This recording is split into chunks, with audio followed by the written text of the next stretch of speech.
Muchísimas gracias. Gracias, buen día, buenos días a todos. Es un placer estar aquí en esta mesa de diagnóstico y en este contexto del proyecto y del Únicas, de la red Únicas y de Únicas Sant Joan de Déu, que bueno, pues vamos a tratar un poquito este aspecto que es uno de los aspectos fundamentales o de las áreas fundamentales de la acción médica y de la investigación biomédica.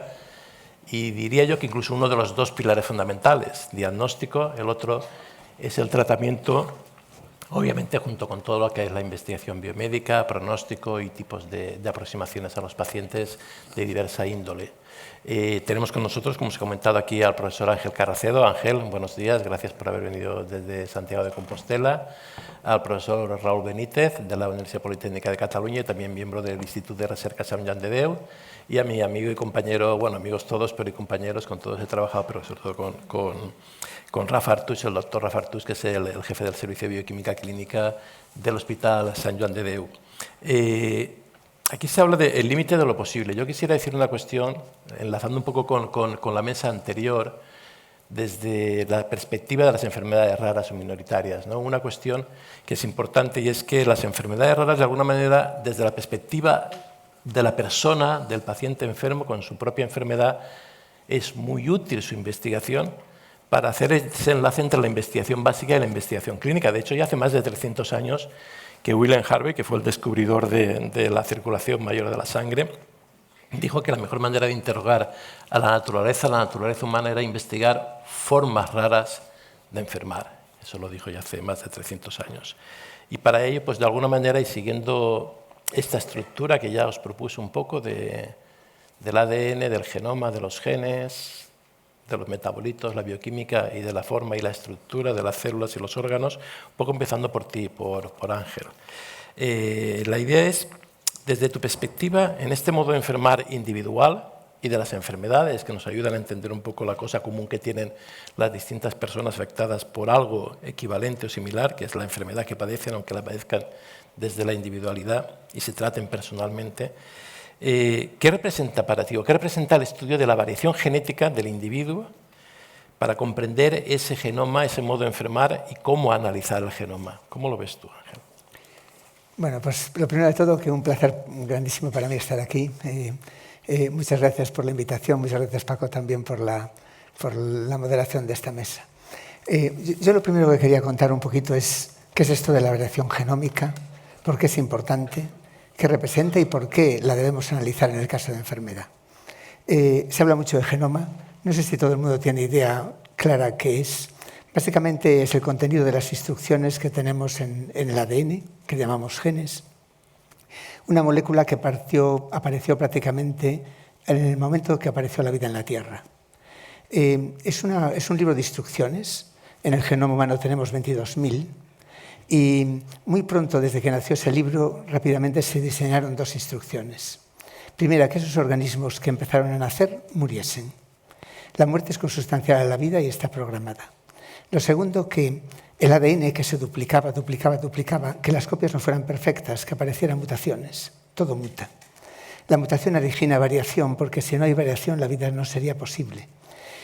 La variación, tiene que haber individuos en cada especie con características distintas para que algunos puedan sobrevivir ante ambientes cambiables. La variación es vital, no solamente muta el coronavirus, muta todo.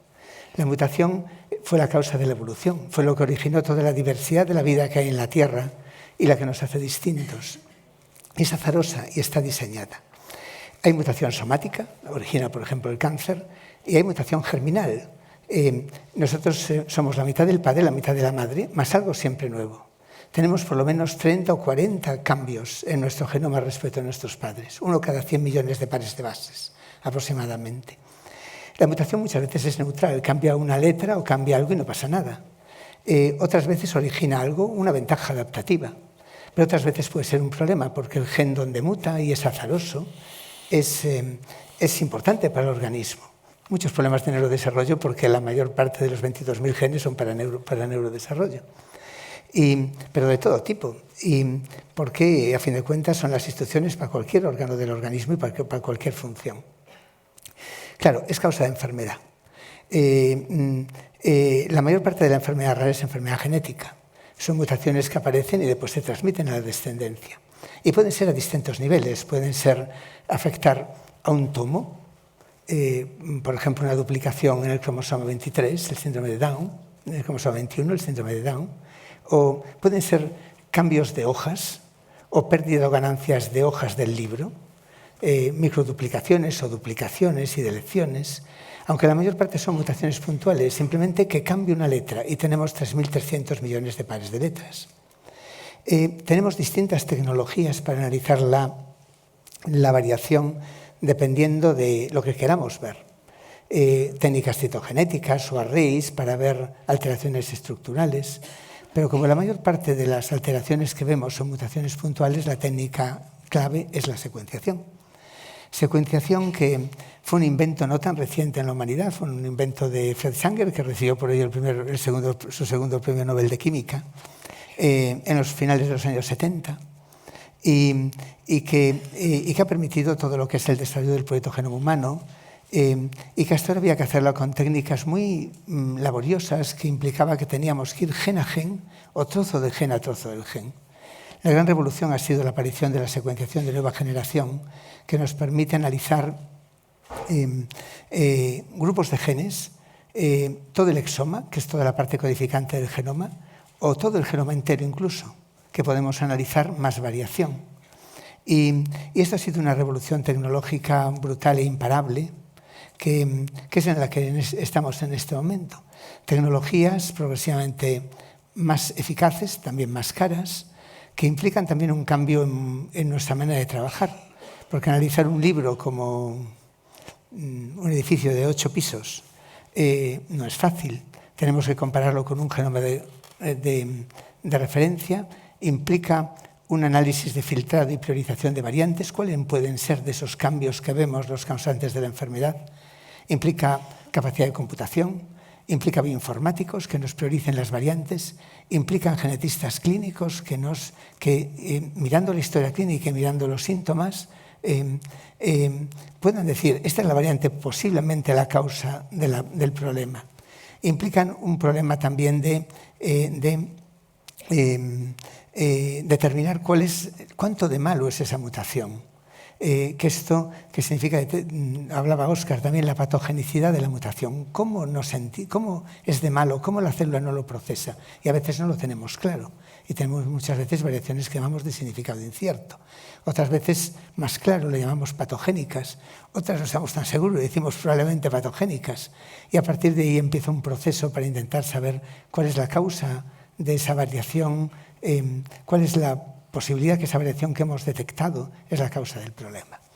Bueno, básicamente es por lo que quería introducir, Paco. No, muy bien, muchas gracias, Gerard, porque yo no creo que es importante porque...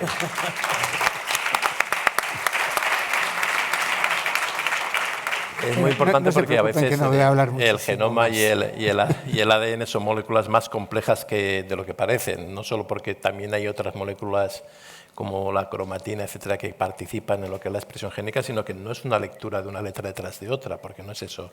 Y está muy bien explicarlo, porque entonces, si estamos hablando de diagnóstico de enfermedades minoritarias, y esa es la parte fundamental de nuestra discusión, y entendemos el diagnóstico no como una cosa estética de un momento determinado, sino como un proceso que influye en muchísimas cosas, cómo desde la perspectiva del análisis del genoma y de la variación genética entramos en el terreno del diagnóstico ya más concretamente en su aplicación en la práctica clínica diaria de enfermedades raras en particular, que son las que nos ocupan hoy, y raras neurológicas. Bueno, como dices, es un proceso que implica tecnologías distintas. Para la mayor parte de las mutaciones puntuales, el estándar of care hoy día es la secuenciación y la secuenciación del exoma, para la mayor parte de las cosas. Yo creo que hemos pasado el punto donde se hacían paneles de genes. Bueno, al final hay que hacerlos, porque tú analizas el exoma, pero no miras los 22.000 genes. Haces paneles virtuales, dices, voy a mirar estos que se relacionan con la enfermedad. Esto hay que complementarlo siempre con ver alteraciones estructurales del genoma, que no los puedes ver tan fácil analizando las letras. E implica pues, utilizar otras tecnologías, la propia citogenética o también arrays, otras tecnologías complementarias. El número de diagnósticos se está incrementando muchísimo, afortunadamente, porque hay más conciencia, porque también se está subdividiendo los trastornos comunes. Imaginamos, por ejemplo, se habló mucho de neurodesarrollo, los trastornos del espectro autista, donde la variación común sigue siendo más importante como causa del problema que la variación rara funcional, pero un 45% tiene mutaciones que se pueden encontrar. No las encontramos todas, como siempre.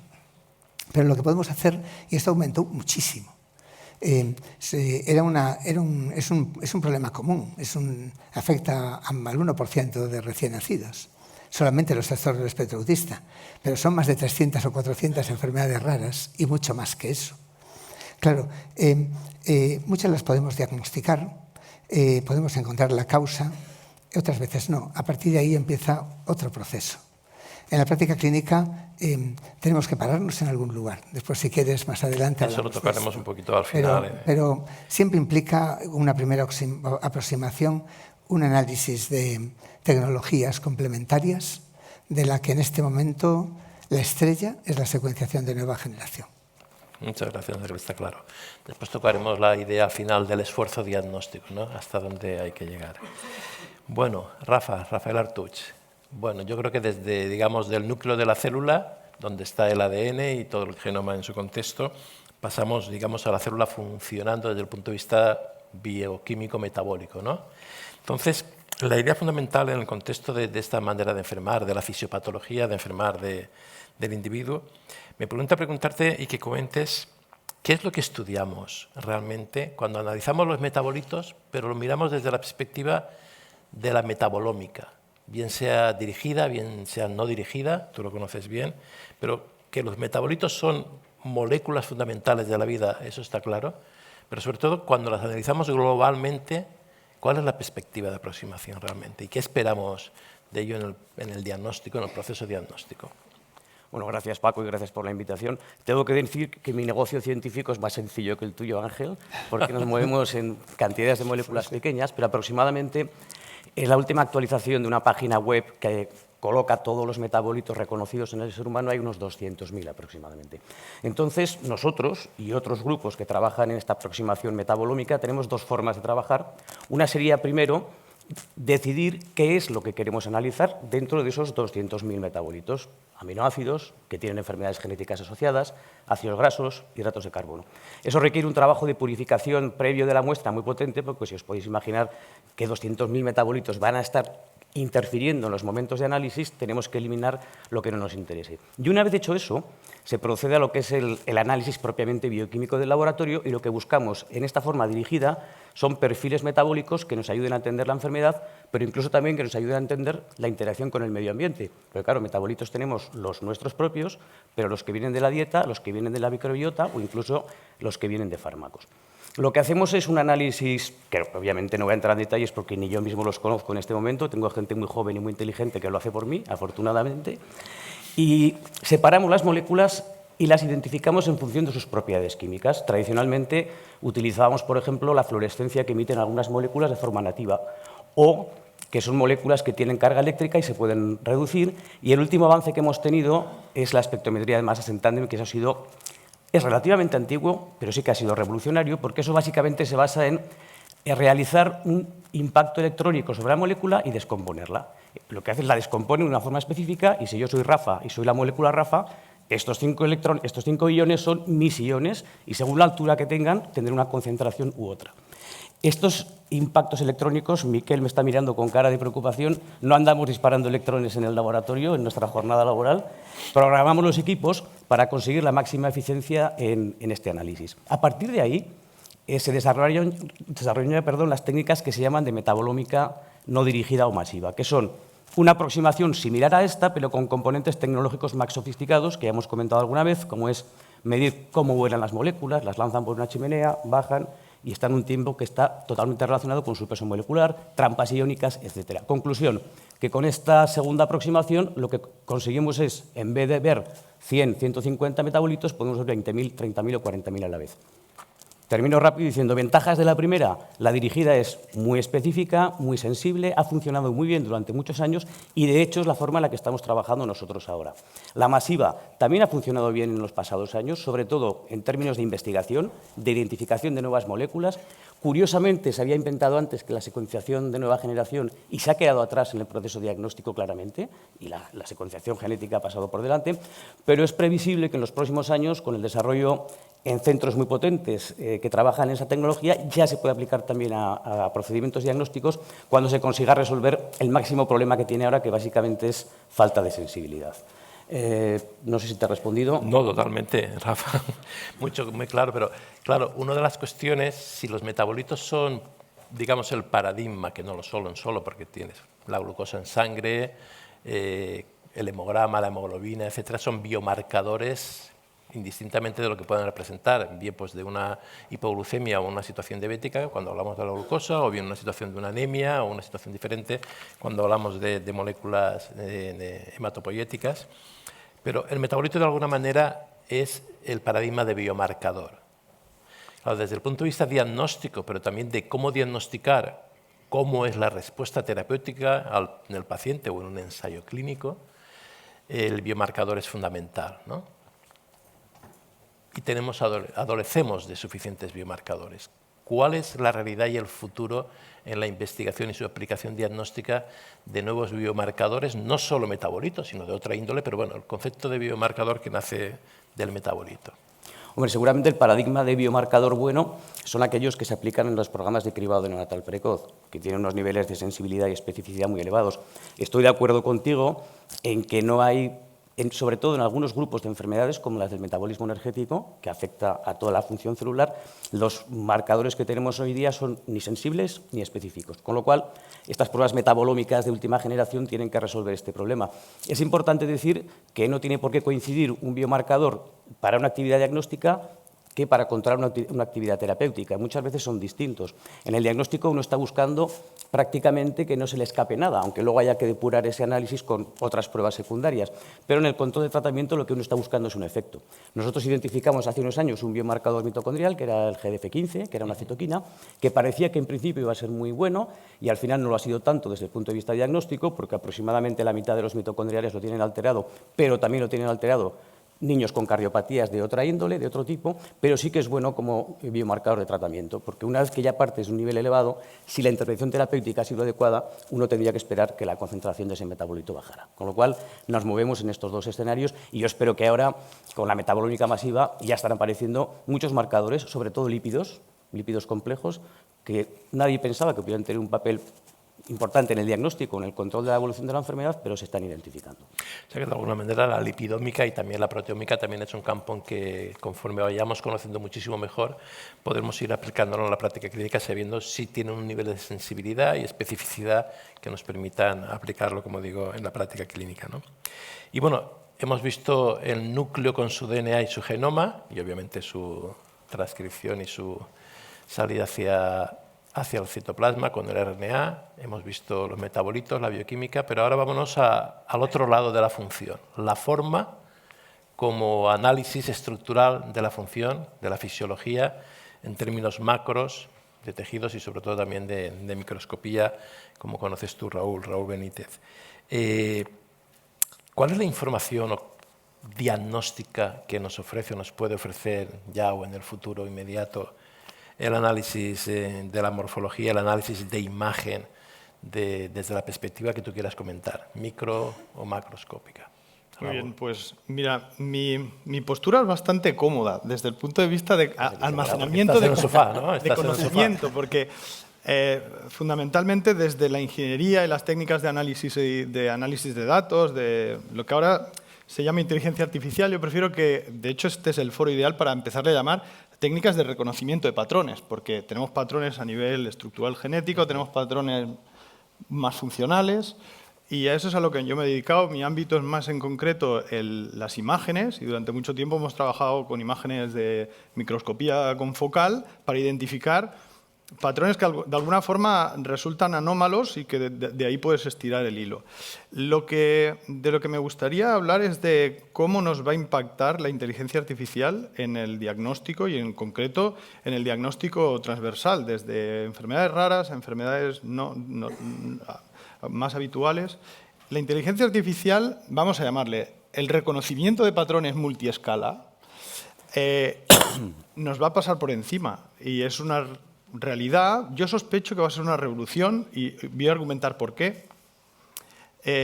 Si os fijáis, hay un libro que me gusta mucho que se llama La estructura de las revoluciones científicas. Es del año 62, de un autor, Thomas Kuhn, y ahí plantea, es de tema de filosofía de la ciencia, plantea cómo a lo largo de la historia de la humanidad, el conocimiento del pensamiento científico, ha habido como momentos críticos en los que de repente hay una revolución que cambia la forma de comprender el mundo. Y eso, los casos paradigmáticos son, pues yo qué sé, Copérnico, ¿no? De repente ya la Tierra no es el centro del universo.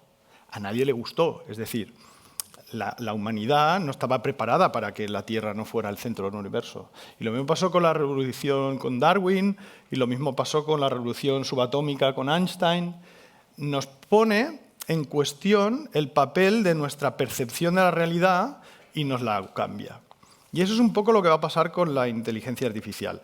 Hay herramientas de reconocimiento de patrones que son las que ahora llamamos clásicas, que son las que típicamente he utilizado cuando colaboro con vosotros. Yo me acerco a vosotros, me planteáis un problema, me decís aquí hay unas imágenes de tal mitocondria, una estructura, y yo extraigo unos biomarcadores que vosotros como expertos sospecháis que van a ser importantes para discriminar.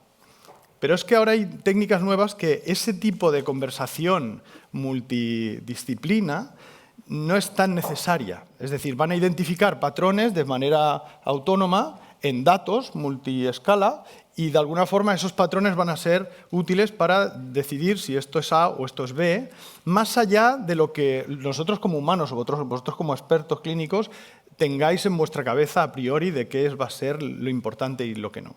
Entonces, yo creo que estas herramientas de aprendizaje profundo, de explotación de datos con patrones que no necesariamente tienen sentido, incluso para nosotros como humanos, son las que nos van a dar esta revolución, digamos, de conocimiento y no pasa nada, no pasa nada. A lo mejor las enfermedades raras van a ser casi todas estas revoluciones que hemos hablado suceden por gente que se dedica a estudiar cosas raras. No pasan las revoluciones estudiando mainstreams. Pasan cuando uno se dedica con mucha fuerza a algo que no comprende. Y ahí es donde hace el clic. Pues a lo mejor la inteligencia artificial, las enfermedades raras son el nuevo viaje de Darwin a las Islas Galápagos. No lo sé, pero lo que está claro es que todo el mundo que disponga de fondos para investigación lo que tiene que hacer es poner fondos en aspectos raros, porque esos son los transgresores los que van a cambiar la historia, ¿no? Y esto es un poco mi visión. Bueno, entonces, enlazando un poco, no es una pregunta que tuviera preparada, te la voy a hacer de todas maneras, porque ha sido por el terreno que además no teníamos aquí nadie concretamente, porque sí que lo había, para hablar de la inteligencia artificial, reconocimiento de patrones, pero la idea en cuestión enlazando un poco con la mesa anterior de neurología, neurodesarrollo, un poco, si nosotros tenemos un programa genético que nos conforma como individuos de una especie concreta y no de otra, y por tanto nos modula como somos con nuestra variedad, pero formamos parte de la misma especie, y por tanto cuando hay una variante genética en un gen determinado que es totalmente penetrante y por tanto hay una enfermedad mendeliana monogénica rara, a partir de ahí uno sabe que no van a ser todos los pacientes con la misma enfermedad en el mismo gen iguales, pero van a tener ese patrón genético de inicio modulable y adaptable en función de la realidad del medio ambiente que tenga y de cambios epigenéticos, etcétera, que pueda haber, ¿no? ¿Cómo enlazaríamos entonces lo que ha planteado el doctor Marín previamente entre el programa genético de desarrollo del individuo en el seno de una especie con el modo de enfermar, de vivir en la vida de ese mismo individuo, de esa misma persona, si podemos acceder por algo que él ha comentado también, que tiene sus dificultades, qué hay entre ese programa genético y la vida del individuo en desarrollo y durante su desarrollo? los primeros 20 años e incluso contexto. Cómo la inteligencia artificial nos puede dar herramientas para analizarlo, comprenderlo y utilizarlo si es posible. Pues tenemos, claro, yo conozco menos el tema genético, pero conozco más el tema funcional. Cuando hay una situación anómala desde el punto de vista de funcionamiento subcelular, por ejemplo, eso se manifiesta de alguna forma, en una dinámica, en un calcio, unos canales que se abren más o menos de lo que... Y eso al final tenemos herramientas de microscopía de fluorescencia, por ejemplo, que te permiten monitorizar en vivo ese tipo de comportamiento. Puede ser una cosa estructural, de forma más morfológica, o puede ser funcional. Ese tipo de patrones son los que nos van a permitir poner encima de la mesa, igual no un diagnóstico, pero sí un impacto funcional de lo que está pasando. A lo mejor tenemos que abrir nuestra mente y no perseguir tanto el diagnóstico, sino perseguir qué está pasando, comprender qué es lo que está pasando, y a lo mejor de ahí pues salen dianas terapéuticas o sale por lo menos una explicación al paciente de por aquí parece que va la cosa. Y esta es un poco yo creo que en ese sentido los científicos lo que vamos a estar en el futuro es más orientados a plantear hipótesis y a disponer de datos para que las herramientas funcionen, porque la inteligencia artificial sin datos es como la agricultura sin agua. O sea, necesitamos datos. Si no tenemos datos, pues no hay patrones a reconocer, o por lo menos esos patrones no van a ser sistemáticos, no vamos a poder observar. Entonces, todas las iniciativas como únicas que planteen también esa generosidad de compartir datos es la que, de hecho, desde mi punto de vista, es el gran limitador de esta revolución de la inteligencia artificial, el que no disponemos de datos de forma global y de forma accesible. De datos de calidad también, tienen que ser datos de calidad, fiables, de calidad, etcétera, que siguiendo el concepto de FAIR, de accesibles. Y es importante también tener en cuenta que el dato hay que trabajarlo para que sea, desde todas las perspectivas, para que sea realmente útil en su uso, ¿no? Como tú estás comentando. Multiescala, que nos den todo lo que haya. Luego sabemos filtrar. Es decir, que no nos molesta tener morir ahogado. Pero hay que trabajarlo. Yo digo trabajarlo desde la perspectiva de que tú comentas. Oye, tenemos, digamos, 15 minutos. Nos quedan 15 minutos. No sé si hay oportunidad después que hablen las salas. 10 minutos para que toquemos dos cuestiones que yo quisiera plantearlos.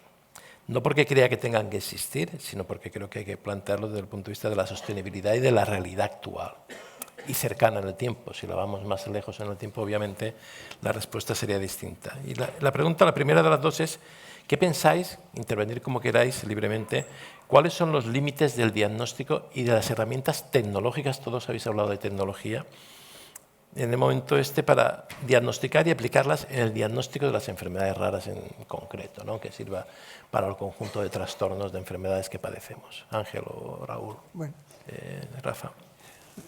Empiezo yo. Bueno, en el día a día, en la práctica clínica diaria, tenemos un volumen de trabajo tremendo y tenemos que parar en algún momento un proceso de investigación. Hacemos una rutina que básicamente es la que contaba. Hacemos análisis de exomas o de paneles de genes y después hacemos alteraciones estructurales del genoma y ahí nos quedamos. Evidentemente, tenemos tecnologías complementarias para poder seguir avanzando en un proceso. Nosotros analizamos la parte codificante del genoma. Encontramos la causa en un 40% de los casos, 50% de los casos, otro 50%, por eso, Rafa, lo nuestro, decías, lo nuestro yo también lo veo que es muy complicado también, porque en el 50% de los casos o algo más, vemos un niño con un problema claramente genético, sindrómico, pero no sabemos dónde está. Estamos analizando la parte del genoma que dice las palabras, pero sabemos que podemos mirar otras cosas. Por ejemplo, solo como máximo analizamos el 2% del genoma, pero en la otra parte del genoma está la regulación, lo que hace que un gen se encienda y apaga. Otras veces no hay mutaciones en lo que miramos, pero a lo mejor lo hay en el tejido, en el cerebro o en esas células que comentaba Óscar. Podemos buscar lo que llamamos mutaciones postigóticas, puede ser un mosaicismo. También con el análisis habitual no vemos alteraciones estructurales complejas, cambios de hojas o trozos de hojas unas por otras. Hay tecnologías nuevas que podemos aplicar. podemos hacer genomas completos, podemos hacer genoma óptico, podemos analizar más cosas para intentar buscar cuál es la causa del problema y aumentar con ello el rendimiento diagnóstico. Esto es a lo que nos enfrentamos básicamente. Y es todo, como decías muy bien, Paco, un proceso, pero la rutina la hacemos en un momento determinado. En otro momento tenemos que aplicar nuevas tecnologías para seguir avanzando en el diagnóstico. Hay una variedad enorme de tecnologías actualmente, claro. Long reads, que tenemos que ir haciendo también de forma complementaria o ir implementando poco a poco. Sí, sí. Después cuento algo más. Gracias, Ángel. Rafa, ¿quieres comentar? En mi caso me reitero que lo nuestro, ahora lo tengo más claro, que es mucho más sencillo todavía. Porque las pruebas metabólicas que disponemos, que son pruebas robustas, es verdad que muchas veces identifica la enfermedad porque los biomarcadores son buenos, pero otras veces tenemos también resultados negativos. Y ahí obviamente no cerramos la historia. Sí que podemos aplicarlas de forma relativamente a gran escala, porque, insisto, están bastante bien estandarizadas.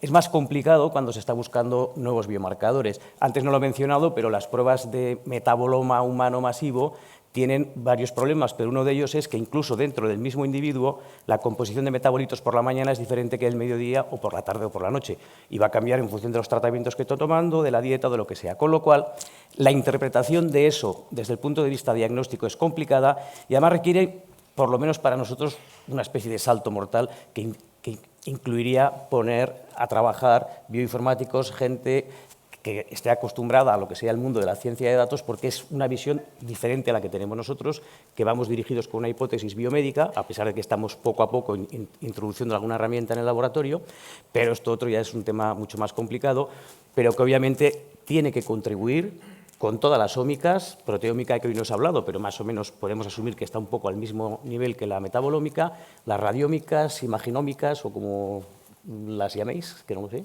Sí, yo creo que va a pasar un poco, yo pienso que una de las limitaciones que tenemos es que todo se basa en la percepción humana de un experto, de qué es relevante y de qué no es relevante, y va a pasar un poco, y este es mi pronóstico, como ha pasado en ajedrez. Para ser gran maestro de ajedrez, pues te tienes que pasar, no sé, un montón de años, tiene que haber talento y esfuerzo, ¿no? Te pasas años aprendiendo a reconocer patrones, un poco lo mismo que os pasa a los clínicos, ¿no?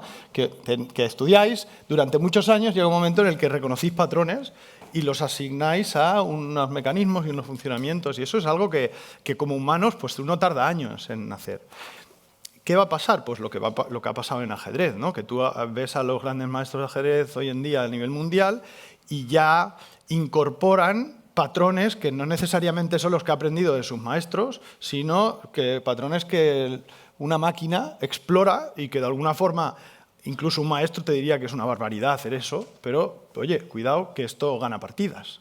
Entonces, puede ser, en el futuro, podría ser que los profesionales en ámbito diagnóstico clínico incorporaran en su toma de decisiones elementos que no necesariamente comprenden ni están alineados con su tradición, digamos, de corpus cognitivo, de conocimiento, y simplemente pues, lo toleran y dicen, oye, pues a lo mejor hay que mirar cómo de alargadas son los órganos de Golgi ahí, yo qué sé, a ver, igual. Y yo creo que va a ir un poco por ahí la contribución esta que comentaba antes de la... Sí, bueno, ahí hay que también introducir un factor que no hemos introducido aquí en la mesa directamente, pero que es importante, ¿eh? Tú lo estás nombrando.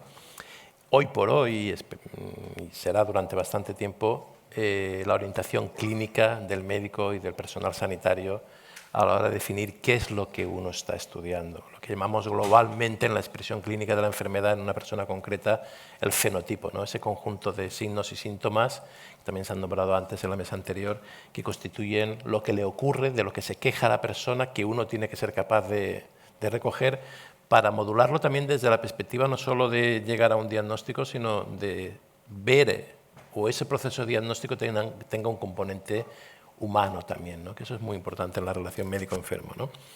Y otros aspectos tal vez que a lo mejor contestemos ya ahora para finalizar. ¿Hasta dónde hay que hacer el esfuerzo diagnóstico? Lo digo desde la perspectiva siguiente. Esfuerzo diagnóstico para llegar al punto de vista ético o bioético, igual que se hace para el esfuerzo terapéutico ante una situación de mala evolución de una enfermedad en un paciente, que puede estar tal vez en intensivos, o mal pronóstico y que vaya a evolucionar, haces pronóstico de que va a evolucionar mal. ¿Hasta qué punto el esfuerzo diagnóstico? No es que quiera compararlo con el esfuerzo terapéutico, yo creo que plantea cuestiones bioéticas más complejas, pero también hasta dónde llegamos en este momento con el esfuerzo diagnóstico. Tú lo has comentado, hay otras tecnologías, pero no las podemos aplicar así como así de una manera rutinaria, ¿no, Ángel? Sí, para mí es una pregunta muy relevante, Paco, y muy importante. Mira, yo una de las cosas más bonitas que hice en mi vida fue contribuir a la creación del IRDIC, representando a Europa, que es el Consorcio Internacional de Enfermedades Raras, de la que España es signatario, que marca unos objetivos, ahora están puestos para el 2027, y para que los estados se comprometan, y además va a haber seguimiento para que lo consigan. El primero es que todos los pacientes con una enfermedad rara tienen un derecho a tener un intento de diagnóstico con las tecnologías de rutina, más avanzadas, en un año desde los síntomas. Estamos todavía lejos, hay una serie de condicionamientos, entre ellos la falta de especialidad y otras de genética y otra serie de cosas estructurales de nuestro sistema. La segunda, que todos los pacientes no diagnosticados, que no se ha encontrado el diagnóstico, puedan entrar en programas de seguimiento, en programas de reanálisis, aplicando nuevas tecnologías conectados internacionalmente. Esto para el 2027. Aparte de una propuesta de que haya 1000 terapias nuevas para el 2027, que quizás se consiga con tantos avances en terapia génica y celular y tanta innovación. Me parece un derecho del paciente. Los pacientes que no se le ha encontrado la causa tienen que seguir siendo seguidos, reanalizados y entrar en programas. Esto es una cosa que a mí me parece importantísima, y yo aquí creo que en España lo estamos consiguiendo. En cierta medida, podría ser más, con el proyecto Impact Genómica, que creo que ha sido un gran logro. Este es un proyecto donde, con una red que hemos podido demostrar que en un país donde hay muchos desequilibrios en el sistema de salud, en condiciones de equidad, todos los pacientes de una enfermedad rara no diagnosticada y las asociaciones de pacientes están involucradas, FEDER, con un esfuerzo de muchísima gente de genética en España, con una red de 110 hospitales, con coordinadores por comunidades autónomas, a todos aquellos pacientes con un resultado negativo después de un exoma, se le ofrecía genoma completo y entrar en programas de seguimiento. Estamos consiguiendo un 23% de nuevos diagnósticos en gente que llevaba 10 años esperando un diagnóstico, y consiguiendo diagnósticos de calidad, que además esos datos pueden ser utilizados para investigación. Creo que esto ha sido un logro enorme, que espero que tenga continuidad, porque creo que es una cosa muy, muy bonita. Y después, ¿hasta dónde investigar? Tú, porque lideras esto, también es una parte importantísima. El problema de las mutaciones de significado incierto, hacer pipelines a nivel nacional de análisis funcionales. Cuando no lo tenemos claro, hay que hacerlo, y hay que mirarlo, y hay que organizarlo. Otra cosa importante, determinantes genéticos del fenotipo. ¿Por qué pacientes que teniendo la misma mutación en el mismo gen tienen fenotipos tan diferentes? Uno le va fatal y otro casi no le va mal. Aquí tiene un papel importantísimo la inteligencia artificial, donde, por cierto, en lo que es estructuración de la información, desde Galicia ofrecemos una oferta de compra pública innovadora para el que sea capaz de obtener de la información clínica datos para que nos facilite el diagnóstico. Tardamos mucho en mirar el fenotipo y lo que tenemos en la historia para llegar a correlacionarlo con variantes. Esto hay que hacerlo. Pero también, ¿qué determinantes del ambiente y cuáles son los triggers ambientales? Hablaba Óscar de ello, que produce un problema. ¿Qué otros tenemos el genoma entero? ¿Qué otros modificadores genéticos hay para producir que en algunos el fenotipo sea severo? Todo este tipo de cosas lo tenemos que avanzar. Y tenemos que ir poco a poco. Primero analizar otras causas posibles de variación, transcriptoma, metiloma, pero todos los pacientes tienen el derecho de hacerse un seguimiento, de que su caso sea reanalizado si el diagnóstico fue negativo cada cierto tiempo. y progresar entre todos y trabajando conjuntamente en entender mejor la variación y esa relación gen-ambiente que no entendemos y otras partes del genoma que no entendemos. Pero yo creo que este es un camino, un proceso, como decías, Paco, pero que es un derecho del paciente y es un derecho del paciente que deben ser seguidos y entrar en este tipo de programas que yo creo que es vital que se potencien. ¿Queréis comentar alguna cosa más? Yo quería poner un ejemplo, porque es que además de esto que dices, estoy totalmente de acuerdo. El caso que tenemos de mutaciones en Gemin5 es un paciente que nos ayudasteis vosotros a estudiarlo en el año 2007. O sea que han pasado, hace 17 años. Hace 17 años. Y este año hemos encontrado la causa genética que no tenía nada que ver con lo que pensábamos. Porque el paciente tenía una deficiencia de coenzima Q10, que es una molécula que la podemos suplir.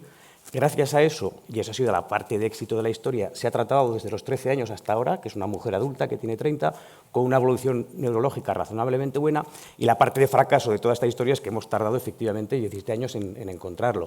Pero respecto a los esfuerzos diagnósticos, termino antes diciendo que gente no ha participado en estudiar esta paciente que los que han participado, porque yo creo que unos 50 o 60 mínimo de diferentes disciplinas, pero al final se ha llegado, y se ha llegado obviamente con un genoma. ¿Algún comentario, Raúl? No, a mí me parece que los clínicos, cuando tomáis decisiones en base a información que no solamente son esas pruebas, sino conversaciones con las familias, con el paciente. Toda esta información no queda reflejada, o por lo menos a mí no me llega como persona que lo que es necesario es dar el paso adelante y también acceder a ¿cuándo se encontró mal? ¿Por qué tal síntoma? Un comentario. Esas frases son tan importantes como, para mí, una imagen de microscopía. Porque, ¿qué pasa? Que, en general, trabajamos con imágenes fijas, ¿no? Tal día se le hizo tal prueba y esta prueba, mírela. Y la realidad de la biología es dinámica, no es estática. Entonces, cuanta más información dinámica se pueda incluir para reconocer patrones, mayor el éxito de las técnicas de inteligencia artificial. Porque yo lo veo que nos falta agua, nos falta... No, de todas maneras, en ese contexto, y lo comentaba un poco también Ángel, y para acabar ya, el valor que tiene también de recuperar, muy importante, la biología experimental, los que hemos hecho mucha biología experimental junto con la genética y además la vemos desde la clínica y la aplicamos ahora para la clínica, también utilizando técnicas de inteligencia artificial, por ejemplo, cuando no solo ves la mutación en qué proteína, sino en qué dominio de la proteína, y eso puede explicar, y de hecho explica muchos casos de por qué fenotipos distintos para mutaciones en un mismo gen, la pleiotropía en la expresión clínica. Y eso lo comento porque hay herramientas, no solo las clásicas de biología estructural, sino AlphaFold, MISFold, las que ya disponemos que nos permiten analizar funciones biológicas y, por tanto, aunar la biología experimental, la genética, el conocimiento clínico, el fenotipo y la inteligencia artificial en ese sentido. Pues yo creo que estamos ya en tiempo. Muchísimas gracias, Ángel, Raúl, Rafa, por haber intervenido y un aplauso para vosotros. Muchas gracias.